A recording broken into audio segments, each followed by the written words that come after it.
Hi, this is episode 15. I'm Dr. Marianne Shiozawa, and this is the You're Doing Great Mom podcast. I'm a constantly evolving person. And absolutely, without a doubt, it's one of my greatest assets now with my speaking and coaching, because I think there are people out there who kind of like, oh, I burnt the toast and then I decided to help people change their lives. And whereas actually I've been through some pretty fucking hefty transformations from the horrificness of addiction to recovery, from deciding to leave a marriage, which is a big deal, transitioning from my city career to starting my own business and retraining, and now recovering, and the courage it takes every day to keep going, actually, with my injuries, when a lot of the medical doctors have told me in the last few weeks, actually, the NHS doctors are now saying you may never get any better and you've just got to suck it up. So all of those things and everything, all the life lessons, all the processes, all the tools that I've been through personally to work on my own stuff and be the person I am today, gives me so much that I can offer other people. And some of that is just total compassion and a real deep understanding of what it takes to make life changes that stick. I think I totally know, because I've been there, like, you know, through the blood, sweat and tears. Harriet Waley-Cohen is a speaker and a coach. We first met when she came to me for chiropractic care. I was always impressed with her zest for life, her positivity, and how she radiates confidence, even in times of adversity. She had been in a severe car accident and has been managing extreme pain, healing from this trauma. She's a single mom of 2 boys and believes strongly in the concept of being unstoppable. Harriet shares her story about how she overcame addiction, how she juggles life as a single mom, and how important it is being available to her sons as much as possible, leading by example, and how she went from working in banking to completely shifting her career as a speaker and a coach. She's a true inspiration. She's super fun and adorable, and I loved hearing her story and what she's up to. This conversation was a barrel of good stuff, especially because she brought her little cockapoo 7-month-old puppy, Fizzy. So if you hear some crackling, I apologize. It was Fizzy intensely concentrating on gnawing on her bone. Today, this is a live recording with Harriet. Is it Waley-Cohen? I don't think I ever really said your name fully like that.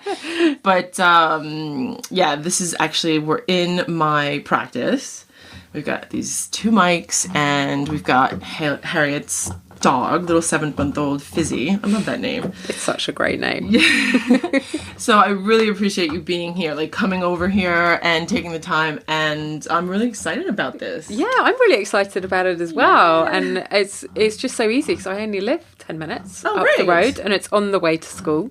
Perfect. So this has worked absolutely brilliantly, and it's lovely that I got to bring my little furry baby too. Yeah, she's such a heart melter. Well, when you asked me, I was like, "Of course, are you kidding me?" And I knew puppy. I knew with the garden, it would have been really easy too, you know. So if you hear a bark, that's Fizzy. Yeah. Okay, so let's just start out by just introduce yourself, what you do. Are you a mother? And also getting into the information of how you became a mother, and was that something that was easy for you? Wow, that's a lot. I know. It's like my entire life story in one go. So I'm, as you said, my name's Harriet Waley-Cohen, and I'm a speaker and a coach.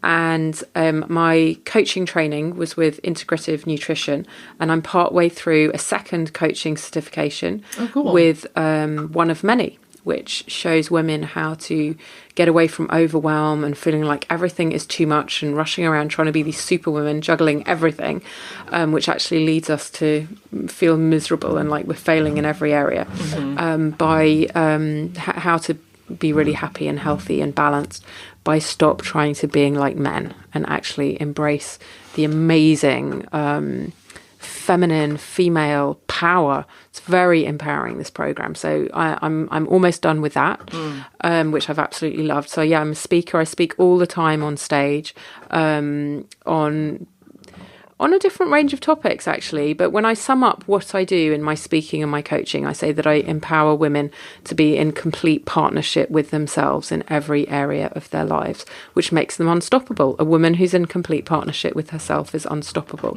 And what does unstoppable mean? It means confident, successful, healthy and well emotionally and physically, able to deal with life's ups and downs, healthy relationships, balanced. That's what unstoppable means. So it's about letting go of destructive habits and getting on our own sides and really learning to embrace and love ourselves as we truly are.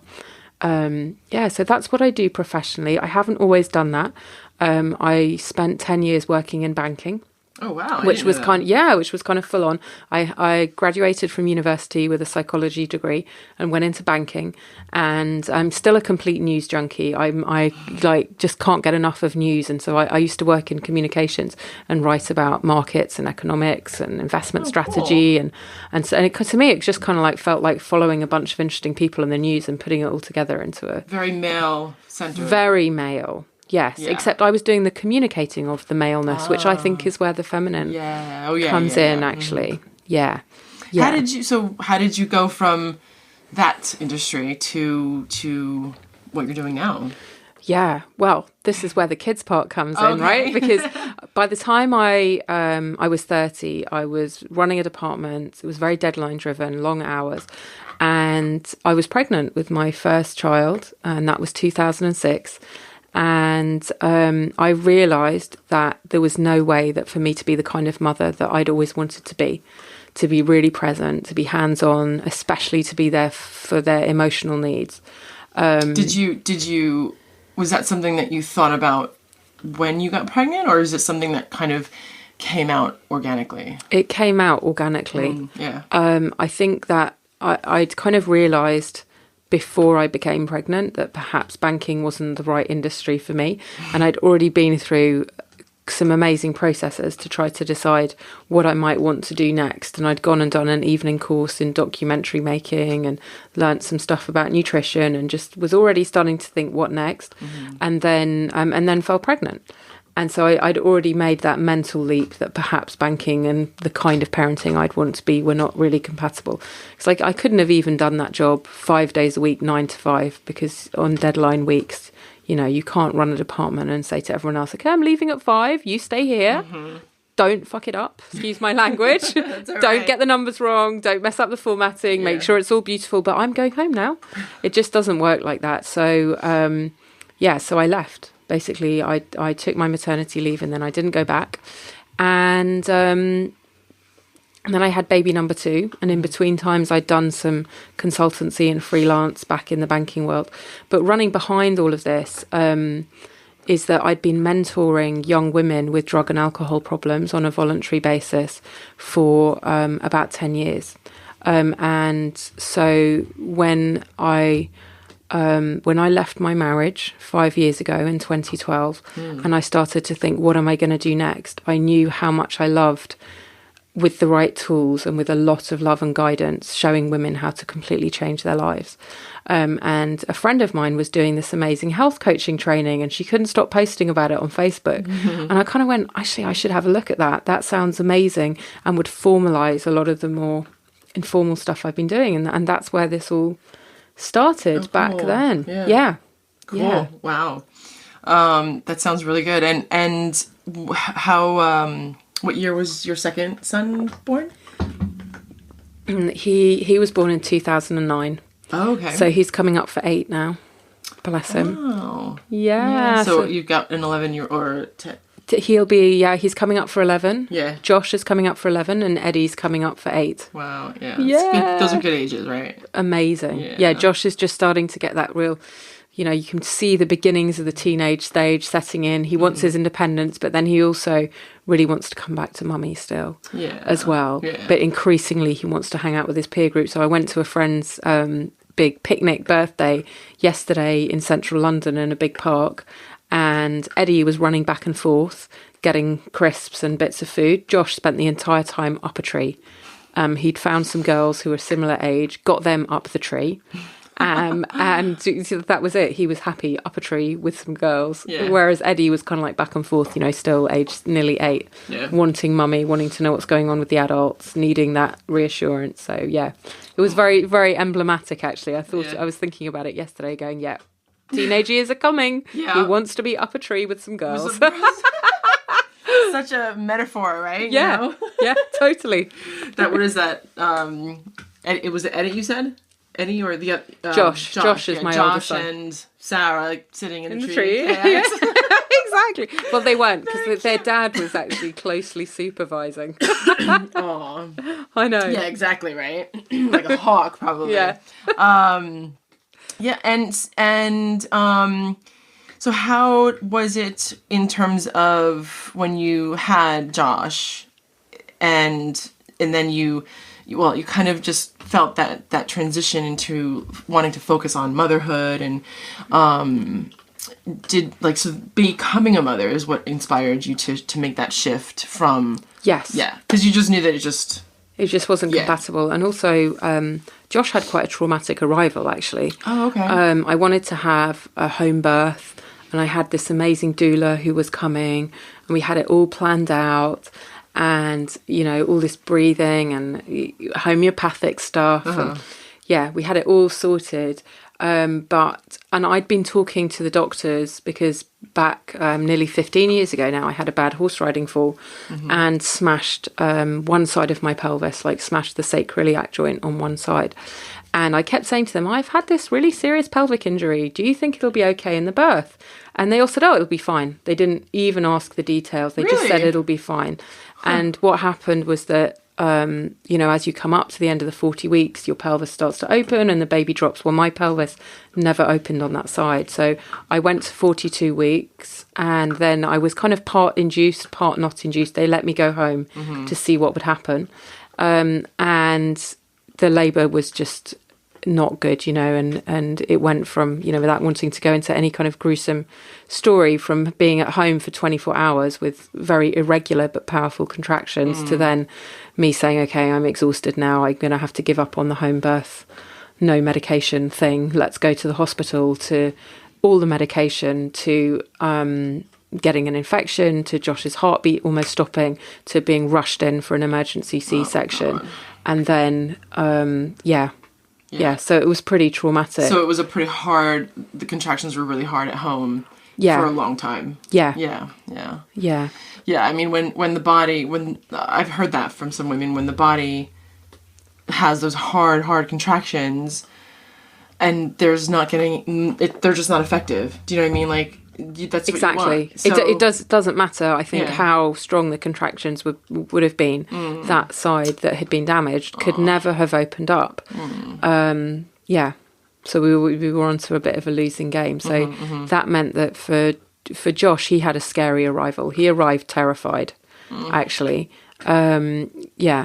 And was he, I mean, did they have to, when they, with the C-section, was he in distress? I mean, did he have reduced oxygen levels? No, he was fine, actually. He was just furious. I can imagine. I mean, come on. It's funny because we are so, we're in our own labor and contractions, and it's our work that we're doing. But then at the same time, we just really don't have a sense of what our babies are going through. Of course, he's gonna be terrified and pissed off. Exactly. It's gone from all calm and quiet, and warm and dark and snuggly to like crazy contractions for 2 days, to all kinds of weird stuff going on, to being yanked out. I mean, that's enough to make anyone furious, really. Yeah. And how was he as like a newborn and an infant?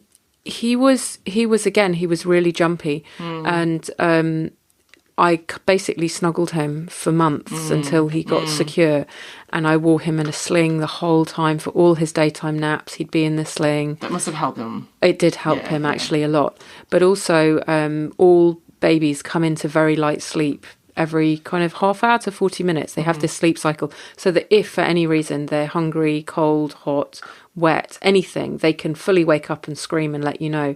But because Josh arrived on red alert, he would always fully wake up. So he used to wake up every 20 to 40 minutes all night. which was full on. Yeah, your face. I know people can't see yeah, you. Like jaw dropped. Yeah, exactly. To the floor. It was full on. And by the time that he was about 4 months old, we had like 3 options. One was divorce. One was one was put me in the nut house, basically, because I was losing my mind from that kind of sleep deprivation. Yeah. And the other one was getting some sleep experts. So that's what we did. We got in some sleep experts who were absolutely amazing. And they said, okay, we understand what's going on and we understand why he's waking up like this. And we just have to teach him to self-settle, basically. And they gave me this 3-week-long program, and it went from when he was about, I don't know, we did it around the time he was 5 months old. And they said, look, within a month, he will be sleeping 7 p.m. to 7 a.m. and he will be self-settling. And at the beginning, I was like, there's no way this is ever going to happen. And they did say there will be stages where it gets worse before it gets better. Because I just said, I'm not willing to ever leave him to cry. That's not something I will ever do for my child. And I had a very strong instinct that wouldn't work as well. And I found out much, much later on, because he was diagnosed with sensory processing issues. And part of that is an inability to switch your emotions off, and that you feel them very, very strongly. So for him, being unhappy and needing mummy as a baby was like, I'll scream for 4 hours if that's what it takes until I get what I want. So I just knew that mothering instinct that would never work for him. And also it wasn't something I was prepared to ever do. It just... Yeah, I'd read the Dr. Sears books, right? Okay. That, like, attachment is everything, and making your baby feel safe and secure is everything. Yeah. So I followed this program, and I remember this very dark bit in the middle where, because we were doing this gradual withdrawal of contact for him to go to sleep and to self-settle and to not need me to do any rocking and cuddling. And the bit when I was no longer allowed to touch him and I was 2 feet away from his cot in the middle of the room going, shh, every minute. And I remember doing that one night for like 2 hours between 2 a.m. and 4 a.m. And I was like, I'm literally losing my mind. Like, how is this ever going to work? And then suddenly, after 3 weeks, magic. He was self-settling, sleeping 7 till 7. And within a few weeks, I was like a normal person again, rather than this crazy sleep-deprived, hormonal person who's just like desperately trying to protect her baby from needing to cry too much. So, yeah. Yeah, that's so tough. I've heard other women with similar experiences, and it's got to be really, really, I mean, you said that you had 3 options: divorce, going to an insane asylum. Yeah, I just, the choices, you have to do what's right for you. I mean, as you know, I take care of a lot of newborns, and I mean, my first point of looking at it would to be to adjust the child, and maybe that'll calm them down. But that's not necessarily. I'm not doing it to treat it. I'm not doing it to fix it, because you just never know there's no like button I can push. Yeah. Or anybody, So. I mean, if you found something that worked for you, because there's so many different things out there, right? Yeah.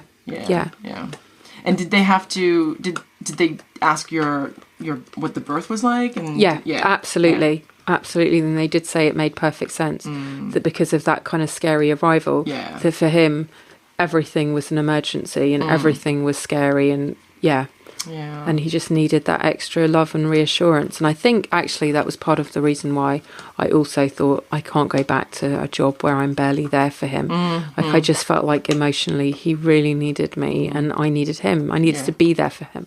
Yeah.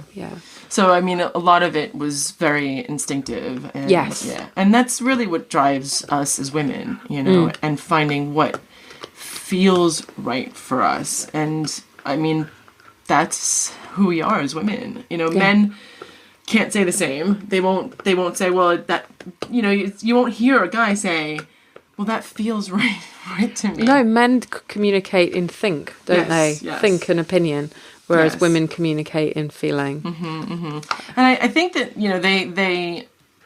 they don't, my opinion is that they don't realize that they actually are going by their feelings. They just don't have facility or the familiar, the comfort to go by that, or to say that they go by that, because you cannot ignore your human self, because we're emotional beings. Do you know what I mean? Yeah. There's going to be an emotion with... Well, I think boys are taught, aren't they, to man up. I mean, it's changing now. It's just starting to change.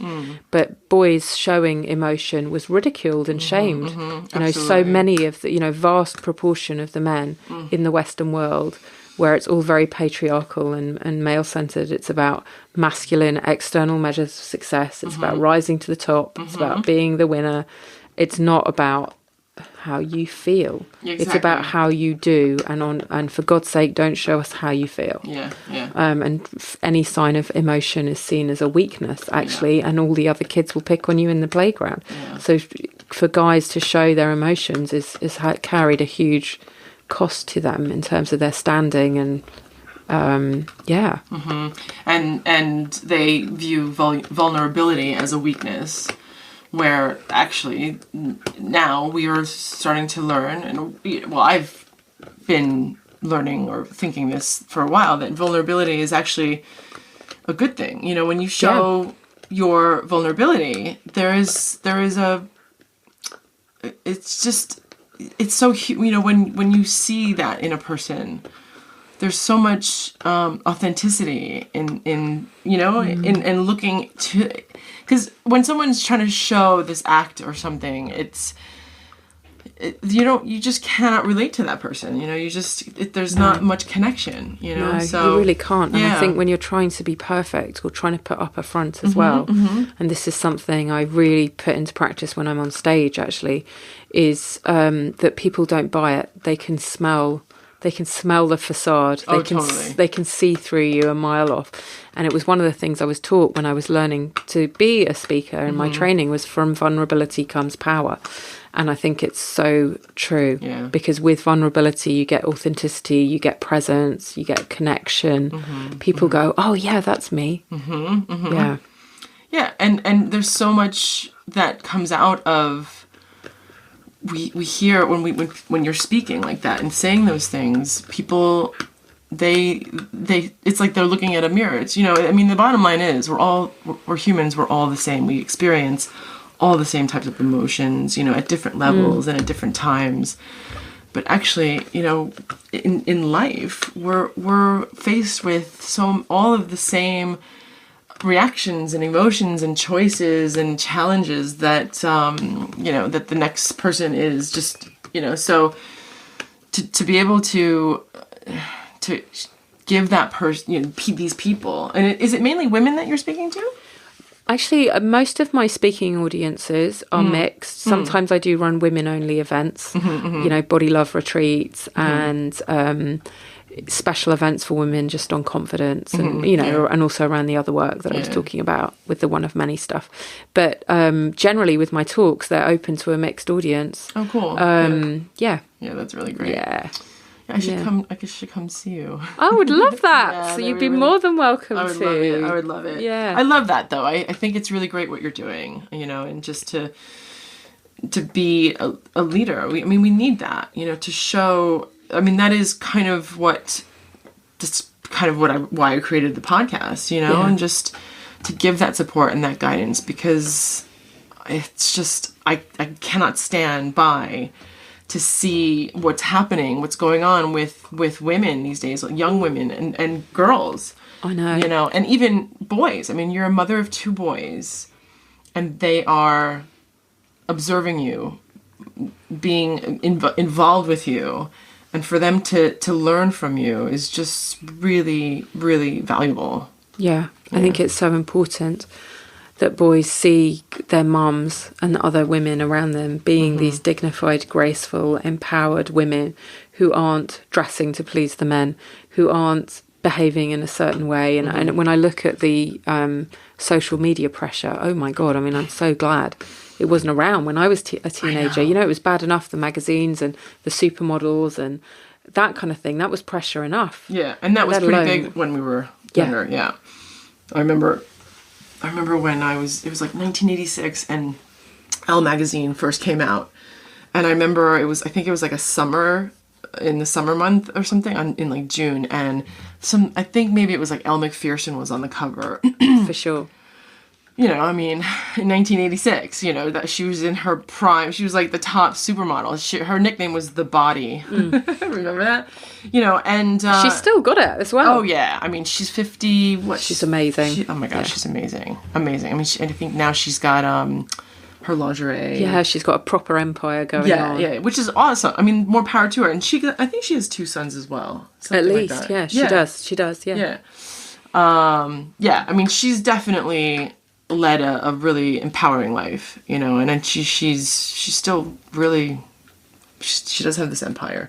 But yeah, I mean, back then it was just magazines and catalogs and you know, that whole era of Cindy Crawford, those supermodels and music videos. Yes, yeah. Oh my God, when MTV hit, yeah, that's right. And all the early rap videos with all the girls and wow, all of that stuff. And then when I was about 16, 17, that was when the waif thing hit and the whole Kate Moss thing, which is so much pressure on girls because, I mean, I'm not unhealthy physically, but I'm certainly never been waif shaped. Yeah. But when you see that in the magazines and all the models of these, you know, girls with no curves whatsoever and all the clothes are designed to fit them. Remember my best friend and I being in the changing room at Topshop and Oxford Circus, which any Londoners will know exactly what I'm talking about, but for everyone else it's like the place when you're a teenager that you all want to go to in the centre of London. And we were there in the changing room trying on these like wafy dresses, going, what, you know, what's wrong with us? There must be something wrong with us. And from that early age, and we hadn't seen fashions come and go. We didn't know that 2 years later curves are going to be back in. Yeah. All we thought was, well, we're wrong. There's something wrong with us. And now girls get that thrown at them from every single angle. This, you know, not good enough. Your body's the thing that carries your value. That's what social media is about, right? And the whole media, all the advertising, everything is designed to say you're not good enough as you are, and you're not lovable and acceptable, but just buy this thing and maybe you'll be an acceptable human being. Which it breaks my heart, actually. It really breaks my heart. It really is. And it's much more powerfully impacted now because of the internet and social media with YouTube and all these apps. I mean, you know, my daughter, you know, the app Musical.ly. It's a I don't know it. I'm clearly really old. You know, it doesn't surprise me because it's actually really popular among girls. I'm sure if you asked Josh, he'd be like, "Oh yeah, I totally know it," because girls use it on their whatever mobile device. And my daughter is she's a year older than Josh, so she he's still racing cars on his.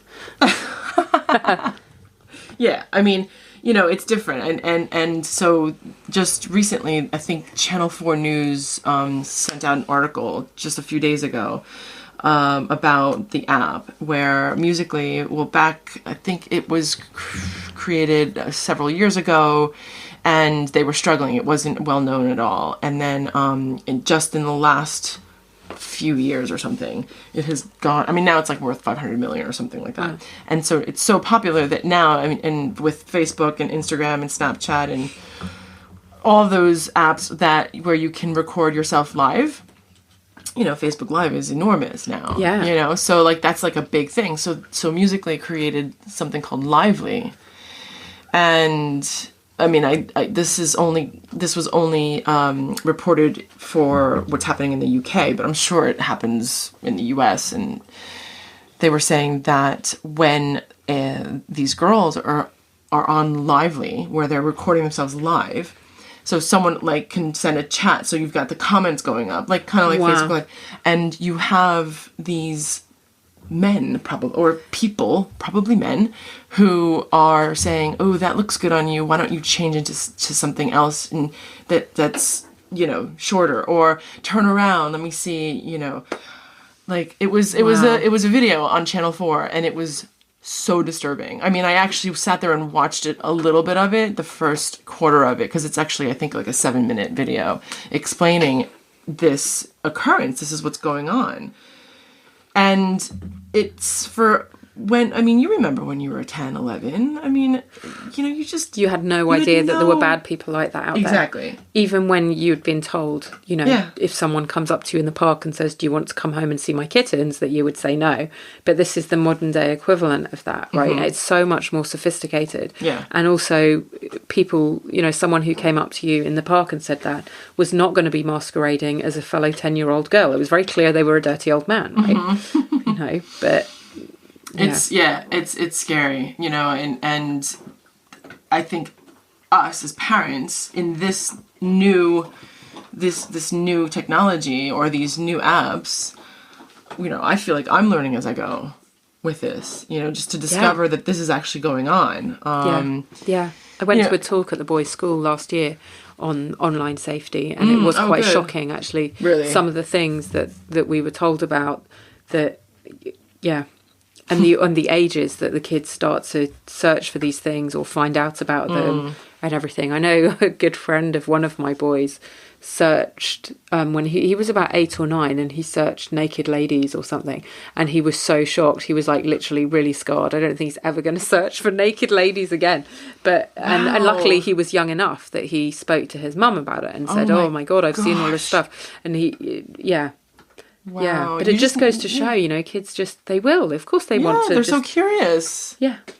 And, and that's the thing. Like, the internet is, you're going to get the most crazy shit.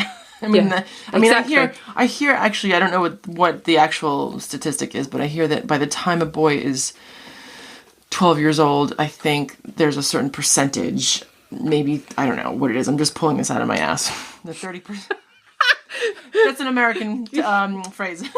It's like, I don't know, I'm going to say... Very Freudian. Very Freudian given the conversation. It's like, I think it's like 30%. I don't know, I'm just making this up. 30% of 12-year-old boys have already watched porn. And that's shocking to me. Yeah. And...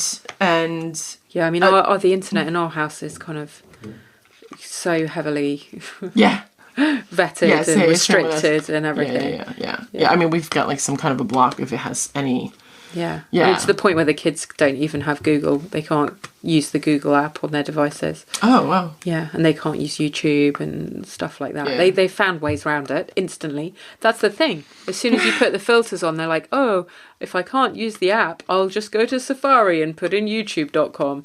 And, that's... Oh, my God. So I think even when you think you've protected stuff, the kids are always smart enough if they're really determined. Oh, yeah. That's for sure. That's for sure. And also, technology moves so fast, and I just don't want to be like my parents currently are. They just, like our parents' generation, they're all just so slow. They just don't understand technology. I know. They just absolutely It's like my mum going to me, oh no, I deleted WhatsApp because I didn't want it taking up my memory. And I'm like, but do you know how much money you could be saving on all those picture messages and stuff? And, yeah. So tell me about how you juggle, because you're a single mother. I am, yeah. I left my marriage 5 years ago. Yeah. When I look back now, I can see that when my ex-husband and I met, we were in really different places in our lives. And when you got married? Well, after? I think when I met him, I was in quite a low place in my life, and by the time we were married and had kids, I was in a much better place. And some people, you're like pendulums, aren't you? And sometimes you swing in the same direction, and sometimes you swing in opposite directions. And I think we swang in opposite directions. And when I look back now, I just think, yes, it was unhealthy. Yes, we were both unhappy. But more than anything, we just didn't have matching values. And so we were always going to come to blows. And we're all so much happier now that we're not together. And we get on well. And I have a fantastic... He's remarried now a year or two. And I have an amazing relationship with his new wife. We chat all the time. His new wife, his mother and me, we're on a WhatsApp group, and we're sharing stuff about the kids and chatting. And that's so great. It is great. But juggling, being on my own, 2 children... being there Busy for boy, them. very active boys, right? The furry child who's now sat on the sofa between us, baby Fizz, and running my own business and you know, all the other stuff like taking care of myself, having a social life. Are you dating? It's a good question. Am I dating? A friend of mine, I was having coffee with a friend of mine, and she wants me to start a blog called #SoManyWeirdos. Because good. I'm totally, that's what my dating life can be summed up with #SoManyWeirdos. Oh my gosh. One guy I went on a date with recently, he was like the weirdest character out of the weirdest Pinter play you have ever come across. The whole thing was just bizarre. What's a Pinter play? Harold Pinter. He's an English playwright who his plays always have very quirky, very dark characters, and that say very few but very pointed words, and there's a lot of meaning in the silences. And oh my god, it was like that. It was totally like that. My American upbringing didn't. But oh wow. So and how'd you guys meet? We met online. We met online. He had an amazing profile, great texting banter, no signs of weirdness. Right. But in person, ultra weird. So now I actually won't meet anyone until I've had a video call with them first. Oh, good. These are the good things about modern technology. Yes. But yeah, it's a lot to juggle all of it. And as you know, because we met, didn't we, 14 months ago, because I was very badly injured in a car crash. And so I'm still recovering from that. So balancing my self-care, healing myself, running my business, because I've designed my speaking and coaching business so that it fits around me being the kind of mum I want to be. So I do all the school runs in the morning, and I do most of them in the afternoons, and I'm always there for that after school to bedtime bit, apart from like one evening or 2 evenings a week if I'm out speaking or have evening clients, but the rest of the time I'm there when they need me, and then I just fit my business around it. That's so important, and I think that's you are creating your life to be really an inspiration and a leader to younger women, or just women in general, you know? Because I think, you know, this whole can you have it all conversation, right, about motherhood, career, health, everything. I think you can have it all, so long as perhaps you don't want it all at the same time, and perhaps you're realistic. Because if I, you know, try to squeeze as much as possible into every single day, then it's quite possible one of the important balls will smash. Like, you know, I'll drop the eating healthily one, or I'll not get enough sleep, or some of the most basic things. And now, I mean, I know what my most basic needs are, like sleep and exercise and seeing my family and playing with the kids and keeping the home clean and tidy, just really basic stuff like that. That when I do all those things, it gets me to okay, and I can function and I can give to others. But when I don't do them, it's when I feel utterly overwhelmed and like it's all too much and I just can't cope and everything. And I just know that those are the things that make my world run smoothly. So I have to prioritize them. So, I mean, I do feel actually phenomenally lucky. I do kind of feel like I have it all. You know, I live in one of the greatest cities in the world, I have amazing friends, I have beautiful boys, an amazing home, a business where I'm literally changing lives and inspiring people, which is brilliant. Yeah. That's awesome. Yeah, exactly. Exactly. And it's, I mean, I really think that that's a really, I love that, that concept, you know, having it all. And I think that, you know, one of the things I teach my children, you know, like you can have it all, but there is a question of applying balance with that, because what I think that especially people who are city dwellers, you know, I mean, I come from New York where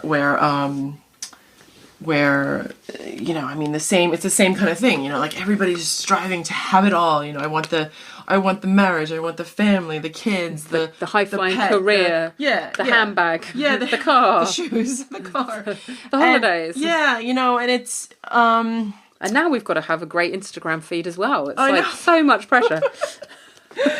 It's just, I mean, it's just ridiculous because it's, you know, and it's things are not the way they seem. You know, like when you look at somebody and you think, because we're constantly comparing ourselves, especially women, I think, and well, a lot of mothers. I mean, you see this all the time. I mean, you know, I think it's human nature. Yeah, you know? We do. We compare, and it's one of the things I say to my clients is compare and despair.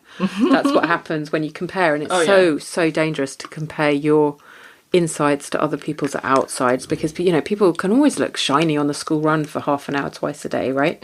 Or on the on the touchline at the football game. It's easy to look like everything's amazing and you're on top of your shit, but actually once you dig below the surface, everyone's just facing the same stuff. And in fact my Lucy, my ex-husband's new wife, she runs her own business, and she doesn't do all the school runs. She works longer hours than I do, and she did do the school run the other week, and she sent me a message. She was like, why did no one send me the memo that we all must be wearing active wear, preferably from Sweaty Betty, on the school run? Like, I've shown up in jeans, and like everyone's looking at me like I didn't get the memo.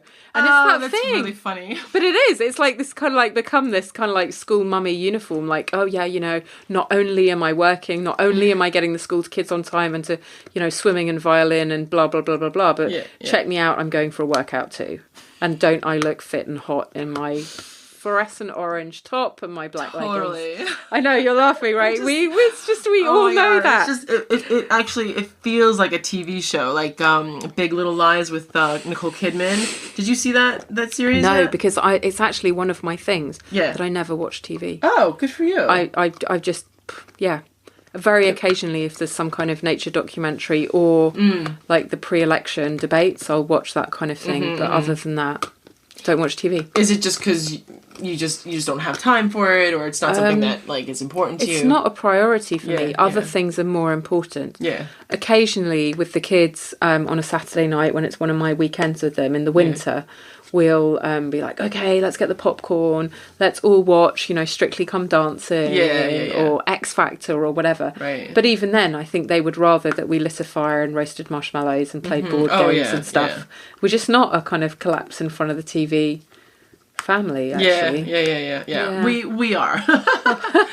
I am. I mean, I think, I don't know, maybe it's just, I have no idea. Maybe it's an American culture thing. But I love good TV shows, but I don't watch, I used to watch a lot more, but I just don't have time for it. Yeah. Do you know what I mean? So I'm very, very selective on... Well, that's the thing, I think, when it comes to that stuff, is just, it's a bit like, everything. If you want to have it all, you have to be really selective. Oh, yeah, for sure. Yeah, and I think for me as well, actually, if I'm brutally honest, because I'm 40, well, over 14 and a half years in recovery from addictions, but in my addiction years, in my early 20s, I would just be kind of like monged out watching TV a lot, and I think that in the evenings, and I think that for me, there was a real association with mindlessly watching TV to my life just slipping away and running away from everything. So maybe that for me is something I've just selected that I just don't do anymore. Like, I never watch soap operas. I used to watch all the soaps. I don't watch football. I used to know all the football teams. For me it's like a mark of the fact that I'm making the most out of life that I'm not doing that actually. Yeah. So no judgment on anyone who is. So I forgot, because I think you did say that when we first probably met. Put it in my intake form. Yes. Yeah. That you because Harriet, whoever's listening, Harriet came to me for chiropractic care after the car accident. Yeah.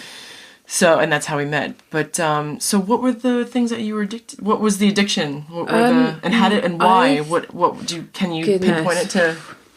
I think I have an addictive personality. Even when I was a young child, I couldn't just have one sweet or one sticker in my sticker album.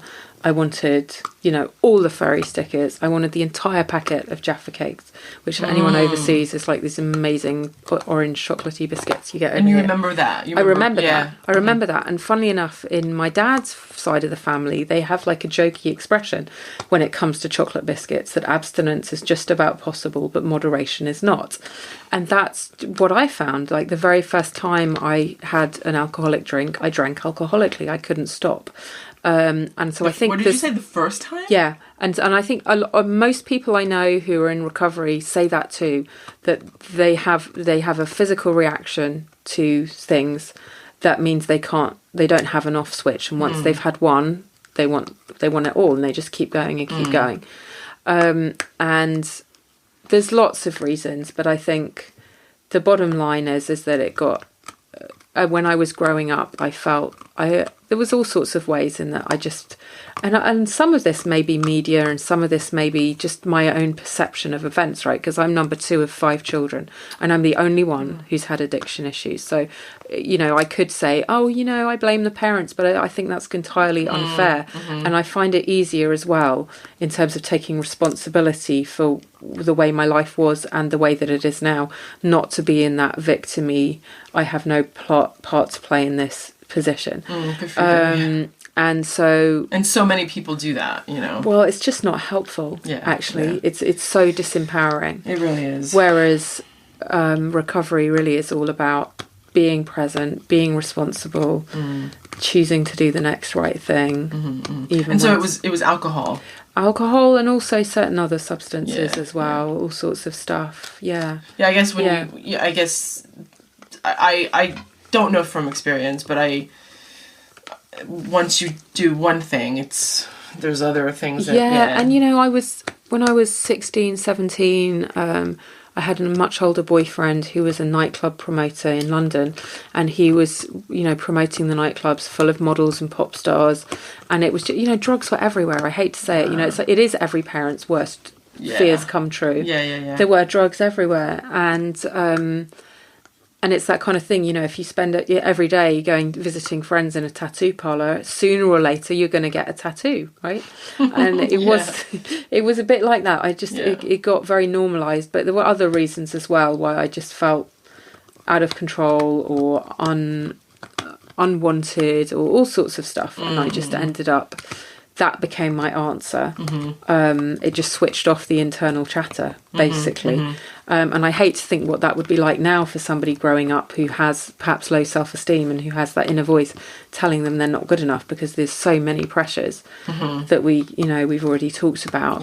But for me, I just found that the drink and drugs just switched off that internal dialogue and made it possible. But the problem was I had that physical reaction, and once I'd had one I couldn't stop. And so all sorts of chaos ensued, and luckily by the time I was in my mid-20s I'd had enough, because some people keep going for decades and decades and leave all kinds of chaos behind them. So I feel really lucky that... What was it that I don't know, what was the switch? I think the defining moment was actually that horse riding accident when I hurt my pelvis, because I had a week or 5 days or however long it was, I can't remember now, that I was in hospital, lying there staring at the ceiling going, is this how I want my life to be?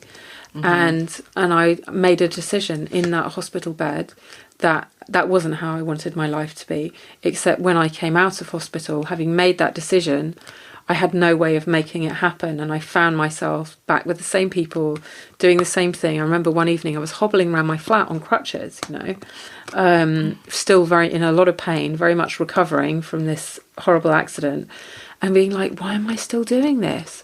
And it was after that, when I'd made the decision to stop and then found that it didn't just happen by deciding to stop, that I went and got some help, and it was the right thing at the right time.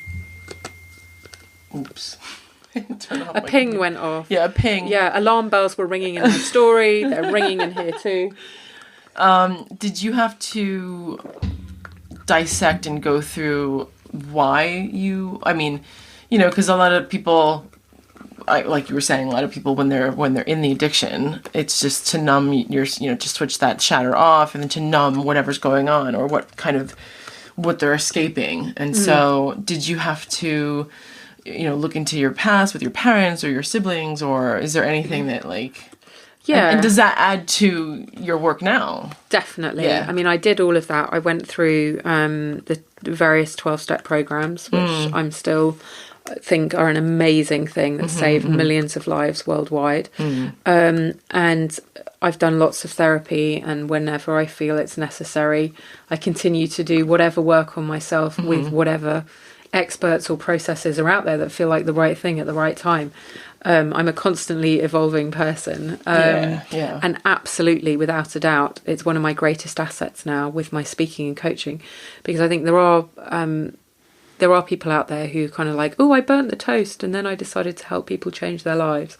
And whereas actually I've been through some pretty fucking hefty transformations from the horrificness of addiction to recovery from deciding to leave a marriage, which is a big deal, transitioning from my city career to starting my own business and retraining, and now recovering and the courage it takes every day to keep going, actually, with my injuries, when a lot of the medical doctors have told me in the last few weeks, actually, the NHS doctors are now saying you may never get any better and you've just got to suck it up. So all of those things and everything, all the life lessons, all the processes, all the tools that I've been through personally to work on my own stuff and be the person I am today, gives me so much that I can offer other people. And some of that is just total compassion and a real deep understanding of what it takes to make life changes that stick. I think I totally know, because I've been there, like, you know, through the blood, sweat and tears. And then having done, you know, all the various training I've done on top, I think it's what makes me kind of stand out, I guess, and that I'm prepared to be quite open about it as well. Yeah, absolutely. And people go, oh, that's me. I've had a, you know, crappy marriage that didn't work out, but where we're all friends now. Oh, you know, I've messed up a bit here, there, and it makes you really relatable. And also people then think, yeah, actually, this person probably does know what it's like to try and make changes. Yeah. So the people that come to you, so you're coaching women and men, but is it? No, I don't coach men, actually. Okay, yeah. Very occasionally I'll do a one-off session. I have one regular male client, and we discussed at the beginning why I don't normally take on men, and he told me why he thought I was the right person, and actually it's going really well, which is great, because I hadn't had such great experiences with male clients in the past. In fact, my very first ever male client behaved utterly inappropriately, and I had to sack him. Good decision. Yeah, exactly. And that put me off for a long time. But I will, as a general rule, send men who want to work with me towards other, like, male coaches, because I know loads of other coaches and healers that work with men, so I'm usually will refer them on. I feel like my real strength is with other women, and I'm a woman. I get what it's like to be a woman. I have no idea what it's like to be a man and to want to think rather than feel, and to want to do rather than to be. I mean, I know, of course, I'm being very generalising, and I'd be furious if I heard a man say the opposite about women. So I'm not saying that to offend any man out there, but I feel that's where my natural affinity lies. But wonderfully, I got invited through one of my speaking agents to go and give a talk to several hundred teenage girls, to go and inspire them to be courageous, to be resilient, to be true to themselves. And I created this talk called Permission to Shine, taken from that amazing Marianne Williamson quote. Yeah. And it was absolutely amazing. It's probably the absolute highlight of anything I've had to do so far. That feels like the real work to me. Like, yeah, of course, it's amazing fixing broken women, but how amazing would it be to send out into the world empowered teenagers that aren't going to need fixing in the same way, who get told, look, the media's there to tell you your shit and to sell you stuff. Don't believe it. I wish people had told me that. Yeah. I remember seeing on your couple of Facebook posts that you posted. The messages the girls had sent me, like a bunch of them, because I didn't give them, normally if I'm speaking, I'll tell people about my coaching and there's a little bit of pitching going on, but in a loving way. Right, of course. At the end, but I'm not going to do that in a school, so they had no way of knowing how to contact me or anything. Oh. And a bunch of them tracked me down on my website or on my social media and sent me these amazing messages. And the first one came through before I'd even got back to London, because this school was a 3-hour drive. And I was in this service station. I'd filled the car up. I'd gone to get a cup of green tea and used the bathroom. And this message came through my website. And I was literally like sobbing in the middle of this service station. Like, oh my God. So what did she say? I can find it. Do you want me to find it? I have to find my phone. Go ahead. Yeah? Yeah. I can load it up. Fizzy's interested too in my phone. I remember reading it. Because I have it on my website, actually. Because that one was so amazing. Yeah. Yeah, because I want you to read it. Or, tell us what it said. Definitely, because it was so amazing. Yeah. When I read that, and I didn't exactly know what you had been involved with or what you were working on. And I just thought, oh, how amazing is that, to be able to inspire young teenage women, teenage girls, that it's incredible. It's just... So here we go. Shall I read it out? Yeah. This girl said, I'm in year 10 and was in the front row slightly left of you when you gave your permission to shine speech today. I felt a need to tell you how amazing I thought you and your speech was. As soon as you started talking and moving, you blossomed into this amazingly beautiful, inspiring person. I felt that I knew you because you were so there in the moment. Everything you said was valuable. And one thing in particular was the phrase, say what you mean, but don't be mean when you say it. I instantly loved that, and I already want to swear by it. It was one of my New Year's resolutions to be courageous and actually feel what I want to feel and say what I want to say. I felt so much awe for you and respect. The way you made some things that we have heard before be different, not cringy, and like a breath of fresh air is true talent. I've already started to reflect, and there have been several occasions in the past where I've gone along with things I didn't like or felt I had to bitch about someone, but now I say no more. So, Harriet, I just wanted to personally thank you more than I can say in words for making me realise stuff, for making me feel more inspired than I have ever done, for making me and my friend have a 20-minute conversation about everything you said on the bus home, and for making me feel empowered. Now I'm walking home in the rain and I'm cold, but it doesn't matter because I feel great and I feel inspired. Wow. I know. That someone actually... A girl in year 10. Yeah. So is that, 14, 15 years old? Yeah. I know. Like, that's it. I've done my work now. Oh, yeah. Like, if that's it, I'm done. But I really want to do more and more of this. Yeah. I mean, it must have just given you so much juice to continue and to do more. And yeah. Wow, that is so great. I mean, from when I read that, I was like... Because I think you didn't write the whole thing. You didn't post the whole thing. No, I just put snippets up. You put snippets. And... I just thought, oh my gosh, this is fantastic, and I that's when I was just like, oh, I totally want to just go see, if you're in London and you have a lecture or a presentation, because that's really what it's as a mother, because mothering is not just about mothering your own children, it's about mothering the planet, it's about mothering the human race. And when I think about all those teenage girls that I grew up with when we were teenagers, what would it have been like to have had awake, aware, honest, vulnerable women like you and I come and say, this is what I went through, this is what it was like, this is what it's really like out there as a grown-up. Let me take you by the hand and help you and give you all these tips. And to get to be that person for the current generation is awesome. It is awesome. I can imagine if that was part of the curriculum in even if it was just like state schools, just where it was something that the government did. Yeah. And just imagine where you're speaking to not only the teenage girls, but the teenage boys as well. I mean, they deal with different things at the same time, and especially when they're 14, 15, 16, up until their early 20s and on and on. But to get the roots, get that foundation down at that young age, it can change the world.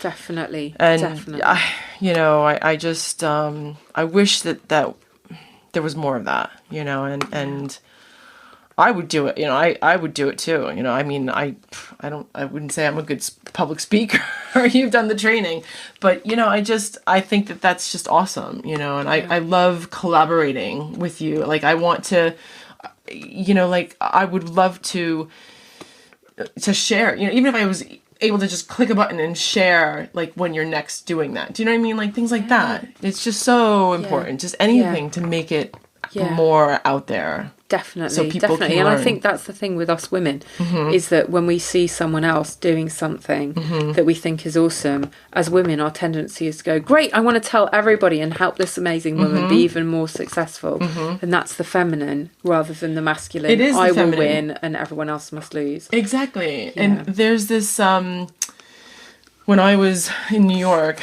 I took these seminars where it was all about empowering women and everything. And one exercise that they did during the seminar, and this woman who teaches encourages women to do a brag session. So yes. yeah, and that's warrioress archetype, right? She brags. So it's like, just brag about something. Like, say what did you do, in the last week, or just anything. It doesn't have to be something that happened recently, or it could just be anything. And it could be like, well, today I took a bath that was much longer and I felt so rejuvenated from it, or something. Some stuff like that. Just those little snippets, to something as grand as what you did and inspired, and to post it on Facebook and to share that, that's a brag in itself, because you're eliciting the emotion and the inspiration that you want. It's not about competing, like who's prettier and who's better and who's, it's not about that. And the feminine wants to support the goodness that happens to other people. Do you know what I mean? So yeah, totally. Yeah, totally. Yeah. So the bragging sessions are really, really cool. Yeah, and it's not our natural state, is it, at all? Especially here in Britain, where we're all terribly apologetic. And, Oh, sorry. Yeah, exactly. And tend to brag about how rubbish we are, rather than, it's not cool, is That's it, to true. brag about how great you are. It's not British at all. Yes. We always back the underdog. It's kind of like that culture here. Yeah. Yeah, that's interesting. I wonder why that the Brits are known for that, I guess. Yeah. Yeah. I mean, other cultures, I think, are known for other things, but like the French are known for complaining a lot, and going on strike. It's really funny because, like, I was having this conversation with a friend of mine, and we were just talking about how the French just love to complain. They just love to bitch and complain about their lives. And the funny thing is, France is an amazing country in terms of geography, and there's like everything. You've got you've got skiing, you've got the gorgeous coast, you've got the countryside. The food is amazing. I mean, it's all about the experience of the senses. I mean, the taste and the scent and everything is just unbelievable. And the French complain. Yeah. It's just... the garlic is not garlicky enough. Yeah, right. So, I mean, when you're coaching the girls or women, do you coach about, well, if it's like a teenage girl, or when you're speaking to them, do you talk about like boys and the dynamics between how boys are and between boys and girls? I think the plan is to do that, and I've got some plans in very, very early stages in terms of creating programs for teenage girls, but it's very much idea stage rather than at the defining of the practical tools and testing them and all of that stage. So I'm kind of thinking about that, but not yet doing it. But in terms of the talk that I already designed and gave a couple of times, I do talk to them about courage, and courage as being something that they don't have to go out and get, but that it's something that's within them, and show them how to tap into that. And also so that I encourage them to do small acts of courage every day, whether that's say that they like a band that everyone else is saying is rubbish, or stand up for something, or just show a bit of their personality, to just show these small acts of courage and to get used to doing that, so that when the big moments come, could be with, on a date when they're a teenager and a boy's pressurizing them and they need to say no, or it could be later on in their first job, right, when someone in the office makes an inappropriate comment to them. I just encourage them to access their courage and get used to flexing that muscle as early as possible and as often as possible, so that when the big moments come later, it's there at their fingertips for them, rather than, oh my God, what was that talk we had 10 years ago? What did she say? What am I supposed to do? Oh, I'm just going to keep quiet now. Yeah, that's cool. Yeah. In terms of how you are with your boys, do they, like, if I asked Josh, so what does your mother do? Like, what would they, what do you think they'll say? He would say she that I'm a speaker and I'm a coach. Yeah. And he'd also say, and I don't know whether she's famous or not, but I think she might be. And he would, what else would he say? If you asked him what I do, she says she complains that we leave crap everywhere too much. And she spends too much time looking at her phone. I think that's what he'd say about me. I think that's pretty accurate. Yeah. Actually, interestingly, one of my boys was having some anxiety around separating from me at school, and we went and did some work with an amazing child therapist, and it turned out that the issue was not going to school. Everything at school is fine. It was not wanting to leave me. And they break it down into, well, why don't they want to leave me? And all this beautiful stuff that came out about how how one of my children really feels about me, and why they don't want to leave me. And I was kind of like, I'm clearly much too lovely a mummy that he really doesn't want to leave me. But on the other hand, it was just this beautiful moment of like, wow, that's actually, they really do recognise everything I do, everything I give to them, that I teach them compassion and tolerance. And that's one of the things I hear from both my boys' teachers all the time, actually, is that they are very emotionally literate, which is how I want them to be. Yeah. I think that's one of the most powerful things we can give our children as parents, emotional literacy. So, It's so important to have that emotional health. Yeah. And to know how to handle things. So I'm always like, look, it's fine to be angry, but it's not okay to smash his Lego. That's so important, to acknowledge their emotions and say, you can be angry, take this pillow and just... Anger is a sign that your boundaries have been violated or your values have been crossed. Yes. And for them to understand and to get to link it back and process it. Yeah. And I think that's so important. I think, there are children, girls and boys are different in terms of the way they handle their emotions. And I can see it with my son and my two girls. Yeah. But it's the bottom line is it's just very important to teach that emotional health and emotional awareness and empathy. How to process. How to process your own emotions, recognise them, allow them to be without needing to change them. Because there's this huge movement now to, you have to be positive and happy the whole time, which is utter rubbish. Yeah. Oh yeah. I mean, it is unrealistic and bullshit and so annoying as well, because people think there's something wrong with them if they're not happy and positive the whole time. I was like, look, if you just had a bereavement or you didn't get didn't get into the football team or whatever, you're going to be angry. Yeah. Fair and enough. Pissed off and or somebody said something, some person in school said something, and she's just... They just pissed you off, or you just got charged by it, you just have a row with somebody. Yeah. Yeah.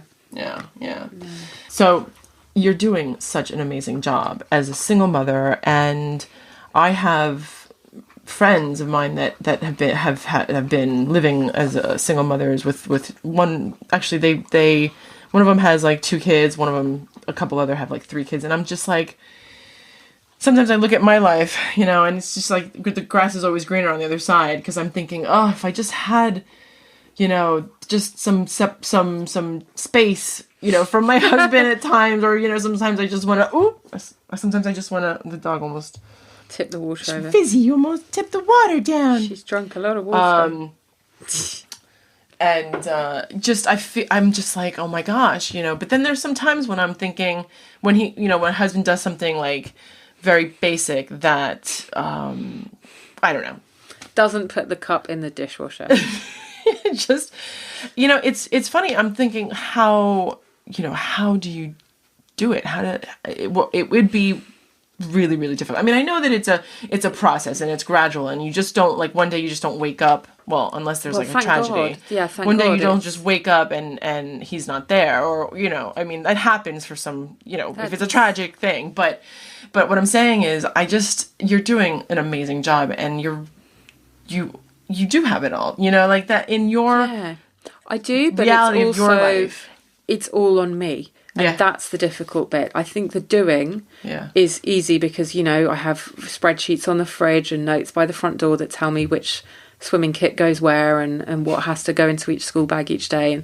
And I, I usually have an au pair, although not at the moment. So I do have childcare help. I was going to ask you, what kind of help do you have? Yeah. Oh, I think she needs the bathroom, actually. That's fine. I will carry on answering. Will you let her out? So it's the thinking and the emotional side and the carrying it all myself. That's the difficult bit. It's the mental load of that bit where it's sometimes when maybe just things like, the kids are pretending to be ill, or they genuinely are ill, but are they too sick to go to school, or are they not? Are they just putting it on a bit, where it would be so damn nice to have someone else to go, what do you think? Yeah. And someone to back you up, or times when, going to meetings at school, or maybe I've had a tough day, or I'm not feeling so good. And it would be really nice if someone else took an interest and went, oh, it's okay. Whereas that's the thing, even when you're sick and tired, or you've just been on a really shitty date, or whatever it is, and you get home, or sometimes I've come off stage and I've given an amazing talk and I'm buzzing, and I get home at 11 o'clock at night and the babysitter's there, and I give them their money, and that's it. There's no one there going, how was it? Right. Well done, that's amazing. Totally. Or let me give you a hug. There's just all that side of it. Right. Yeah. But then on the other hand, there's no one that says you can't eat pizza 3 nights in a row.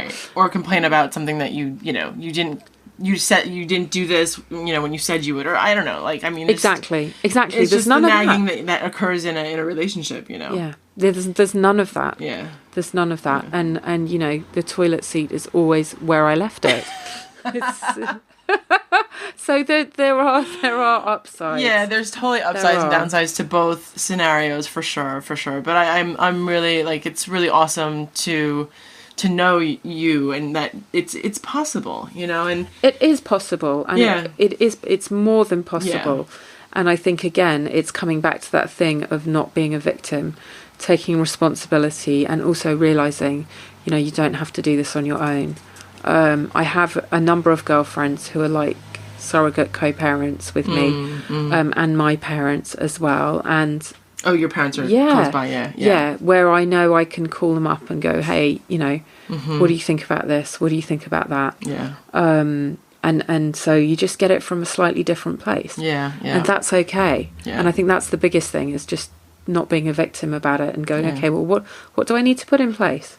Practically, emotionally, all kinds of other stuff. Yeah, it's really great. And now with all those tools, because you're living this life, and you can genuinely say that you love your life. Yeah. And to be able to do what you do, and coach and lead and inspire other women, young, old, it's so great, So you mentioned that you were gonna go do again the teenage, or do that what you did before. I think so, because quite a few people, funnily enough, after I started posting those snippets of information on social media, and put them up on my website, quite a few people went, oh, maybe you could come and do that at my daughter's school. So it's starting to happen. So about your website, can you share what it is and how people can reach out to you? So on social media, my Instagram and my Twitter are at Harriet_WC. I've embraced the WC thing. Cool. Actually, that's how I Harriet WC. Yeah. And then my website is harrietwaleycohen.com. HarrietWaleyCohen.com. And I do have a Facebook business page as well, which is facebook.com Harriet Waley-Cohen. Great. For ease, I just sort of stick with my name, so it's not complicated. Yeah, for sure. Yeah, awesome. That's great. Yeah. Well, thank you. Oh, it's been an absolute pleasure. It's been lovely to chat, and also just to get to see each other after all this time as well. I think it's been over a year. I think it has. Yeah. I think it has. Yeah. It was great, and I'm so glad that you were so enthusiastic in volunteering. Yeah, I was like, yay, let's do this. Yeah. And then when you said, because we could have done it on Skype, but when you said, I'll just come over, it was, a live recording is so much more really fun. Cool. Yeah, for sure. And you brought Fizzy. Exactly. I have brought the cute fairy bundle of joy with me to spread loveliness. All right. Thanks for listening. I hope you liked it. Harriet and I had a lot of fun, with Fizzy, of course. Be sure to check out the show notes so you can contact Harriet. And if you do live locally, somewhere in the UK, and want to hear her speak, see her speak, you can look her up on Facebook. Just as she mentioned, everything is on the show notes. Also, please subscribe if you like this episode and post a review. Thanks, and I'll see you guys next week.